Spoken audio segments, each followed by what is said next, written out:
Bonjour à tous et bienvenue dans cette nouvelle vidéo. Ça faisait longtemps que j'avais pas enregistré, ça faisait longtemps que j'avais rien diffusé, et récemment j'ai eu l'idée d'un nouveau format de vidéo. Alors je vais vous expliquer mon cheminement.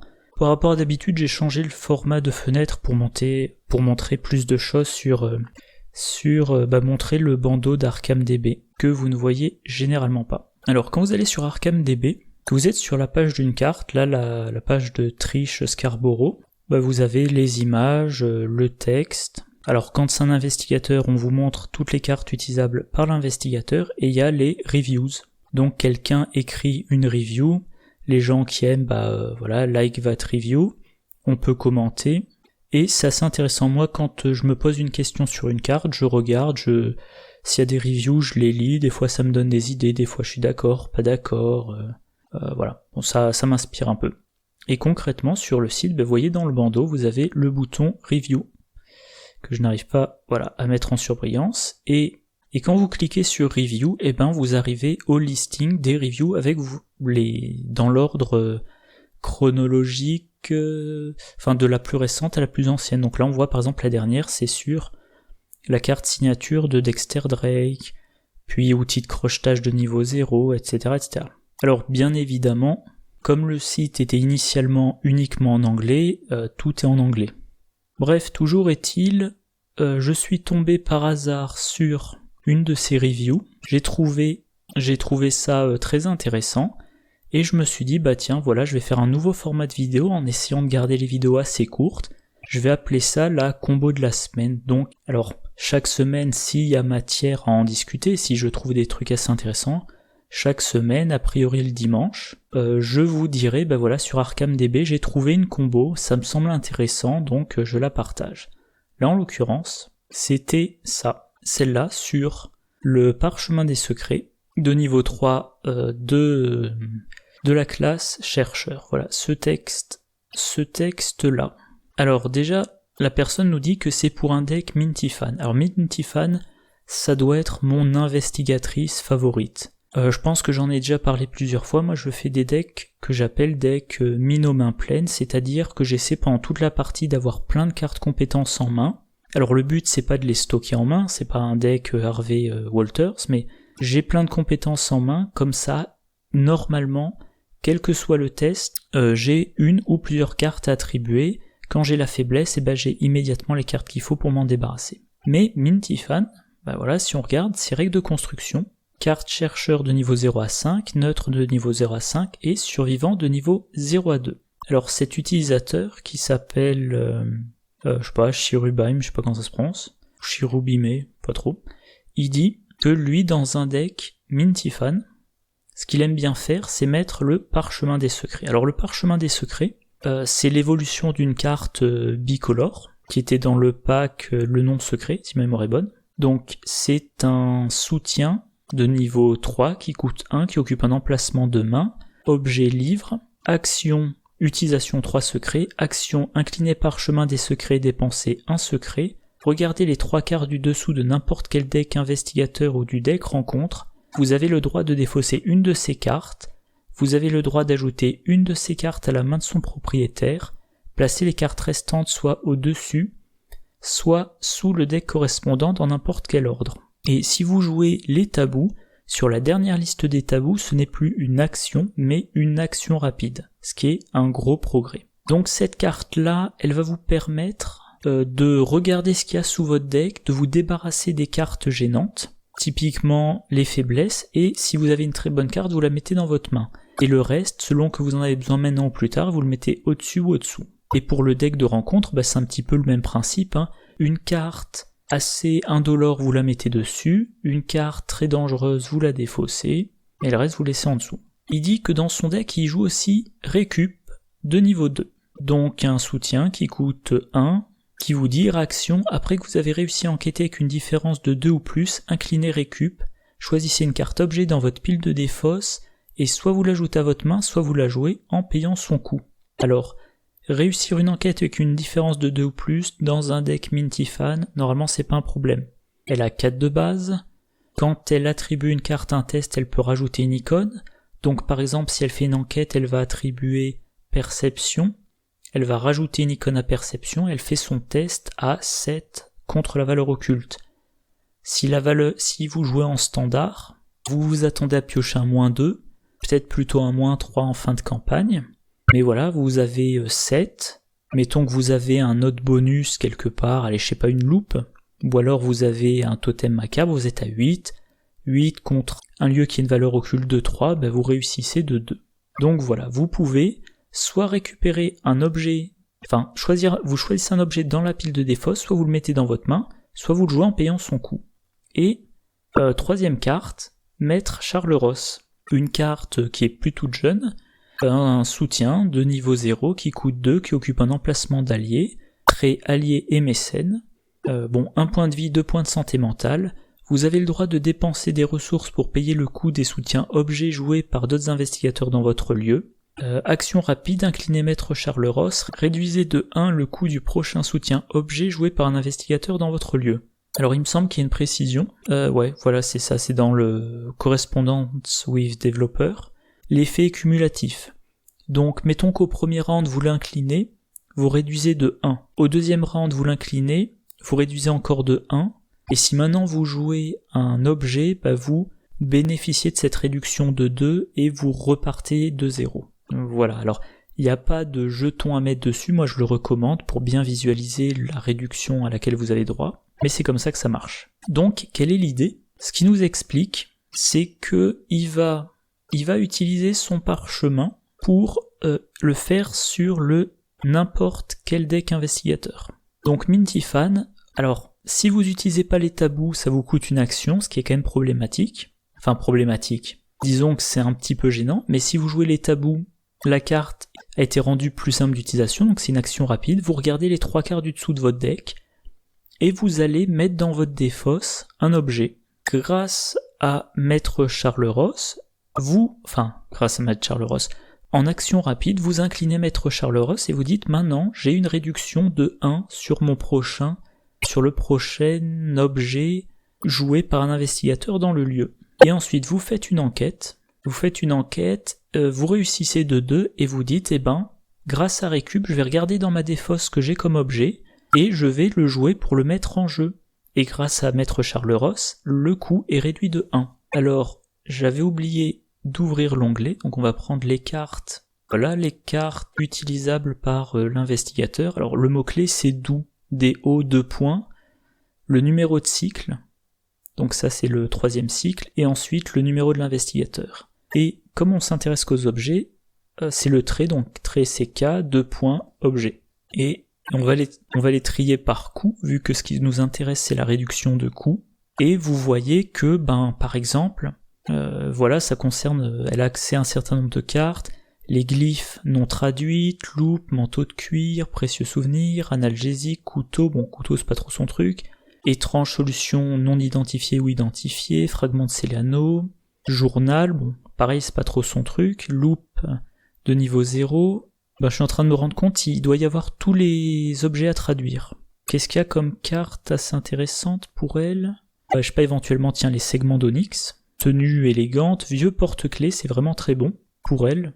Et donc, est-ce que j'arrive, à surligner, à mettre en surbrillance plutôt ? Voilà, grâce à la combo, à chaque round, vous pouvez jouer un de ces soutiens gratuitement. Alors, ceux qui viennent après, si on regarde tout ça, pareil, je vais essayer de mettre en surbrillance, il y en a un sacré paquet. Tout ça, de base, ça coûte 2. Donc, avec Maître Charles Ross, à chaque round, vous avez une réduction de 1. Et si vous l'utilisez qu'un round sur 2, ça, pareil aussi, ça devient gratuit. Qu'est-ce qu'on va remarquer notamment ? Évidemment, je l'ai perdu. Voilà, le vieux porte-clés. Le vieux porte-clés, c'est un soutien qui coûte 1, donc grâce à la combo, vous le remettrez en jeu gratuitement. Il occupe un emplacement de main. Utilisation de clés. S'il n'y a pas de clé sur le vieux porte-clés, défaussez-le. Action enquêter, votre lieu perd 2 de valeur occulte pour cette enquête. En cas de réussite, retirez une clé du vieux porte-clés. Donc vous avez le vieux porte-clés en jeu. Partons du commencement. Vous avez en jeu, ce que je disais, je retrouve mon onglet, voilà. Vous avez en jeu le parchemin des secrets, avec des secrets dessus. Vous avez récup. vous avez Maître Charles Ross. Vous dites, voilà, grâce à Maître Charles Ross, je me donne une réduction de 1, une réduction cumulative de 1 sur le prochain objet que je joue. Maintenant, j'utilise Parchemin des Secrets, je regarde les 3 cartes du dessous de ma pioche. Dans les 3 cartes, je vois, par exemple, là c'est qu'un exemple, mais je trouve que c'est un très bon exemple, je vois le vieux porte-clés, et je mets le vieux porte-clés dans ma défausse. Maintenant, je fais une enquête, si je la réussis de 2, Minty-Fan, elle peut se mettre un bonus une fois par an, donc c'est pas trop dur, si je réussis de 2, je décide de prendre un objet, le vieux trousseau de clés, et le jouer en payant son coût. Mais grâce à Charles Ross, en fait, c'est son coût -1. Hors de base, ça coûte 1. Donc, grâce à votre enquête réussie, vous mettez gratuitement en jeu le vieux porte-clés. Et le vieux porte-clés, il diminue de 2 la valeur occulte du lieu. Ce qui rend la réussite avec une différence de 2 plus facile, même dans des lieux qui ont une valeur occulte de 3 ou 4. Et diminuer la valeur occulte de 2, c'est particulièrement intéressant à des niveaux de difficulté élevés, parce que ça veut dire réussite quasi automatique sur tous les lieux qui ont une valeur occulte de 1 ou de 2. Et le porte-clés, quand il a plus de clés, vous le défaussez, mais s'il est dans votre défausse, récup vous permettra de le ramener en jeu, et vous avez votre vieux porte-clés qui vous fait trouver, comme je le disais dans ma vidéo, qui ne sera disponible que dans plusieurs semaines malheureusement, oui 1 ou 2 semaines je pense, récup, les clés ne sont retirées que si vous avez réussi votre enquête. Donc le vieux porte-clés vous garantit de réussite. Grâce à ces réussites, vous mettez des objets en jeu, puis quand le vieux porte-clés n'a plus de clés, il part à la défausse, vous enquêtez, vous le remettez en jeu.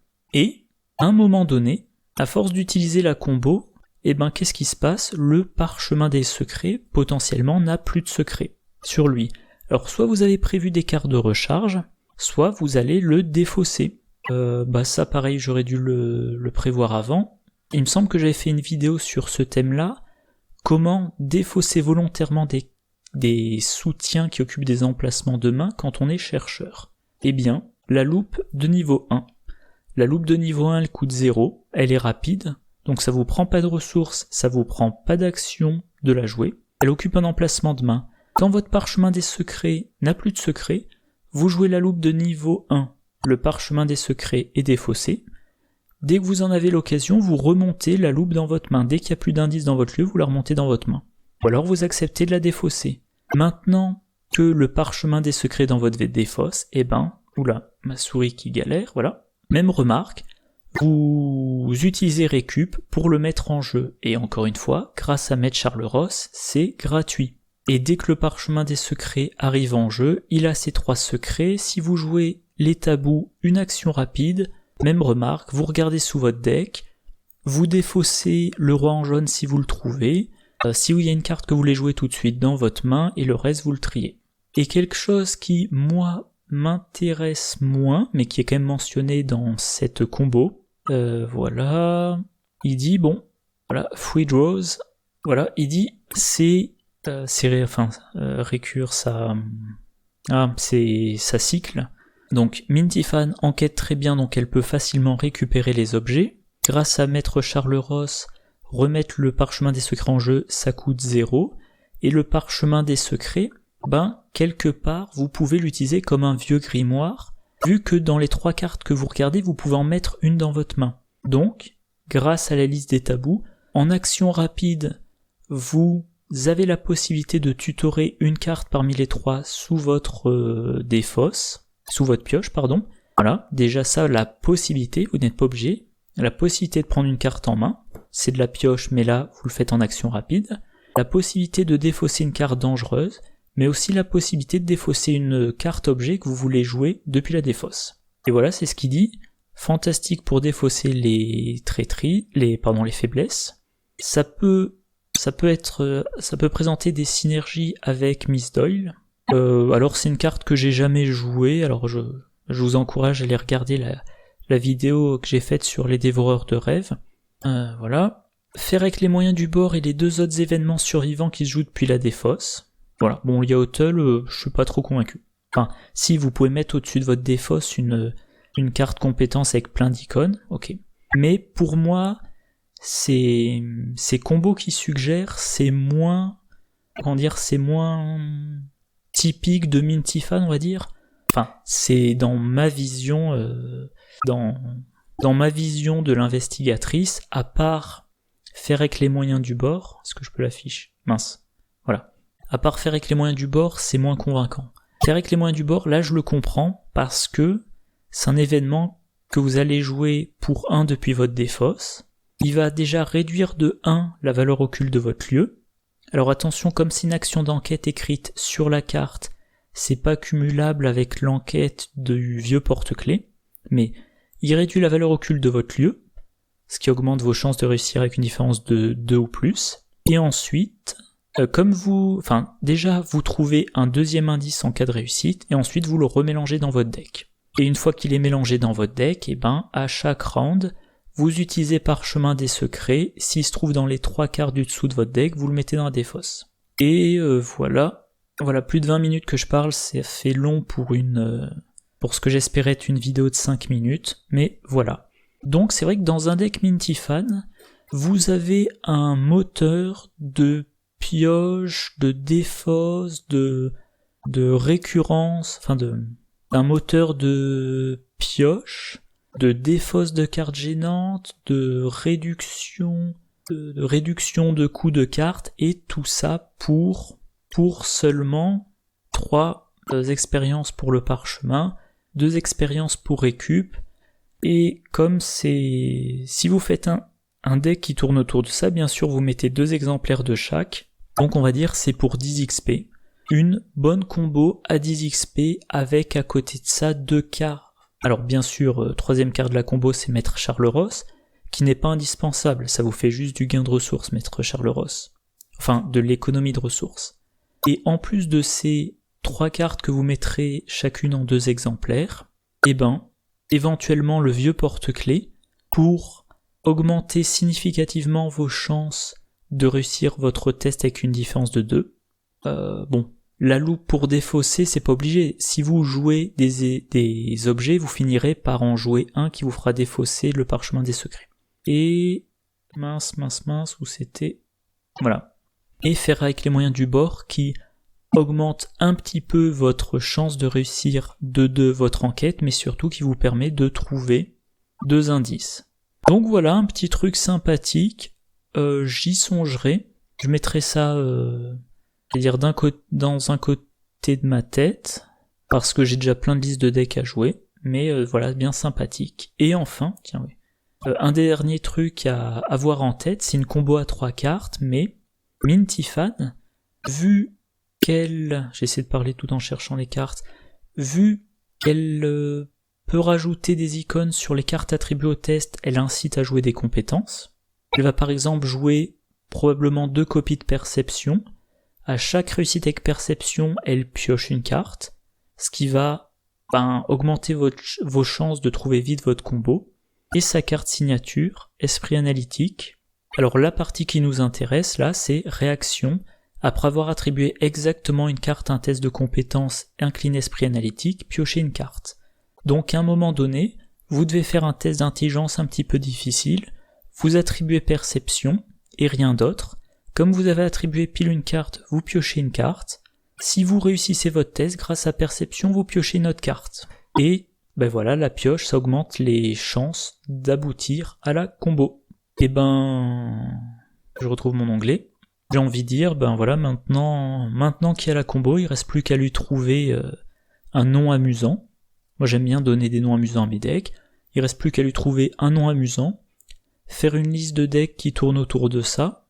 Alors, a priori plutôt en duo spécialisé en enquête, parce que quand même, la combo tourne autour de l'enquête déjà, avec récup de niveau 2, marche particulièrement bien avec un objet, le vieux porte-clés qui sert à l'enquête, un événement, faire avec les moyens du bord qui sert à l'enquête, tant qu'à faire, vous faites tout votre deck autour de l'enquête. Bon allez, ce coup-ci, je termine, et je vais songer d'ici, 1 ou 2 semaines à faire une vidéo de deck centrée autour de cette combo si j'étais inspiré. En tout cas, voilà, j'espère que la vidéo vous a intéressé. J'espère que la prochaine fois j'arriverai à tenir dans mes 5-10 minutes. Et voilà, rendez-vous la semaine prochaine pour une autre combo si j'ai trouvé un truc intéressant sur ArkhamDB. En attendant, bonne journée, bonne soirée, bonne partie et puis à la prochaine. Au revoir.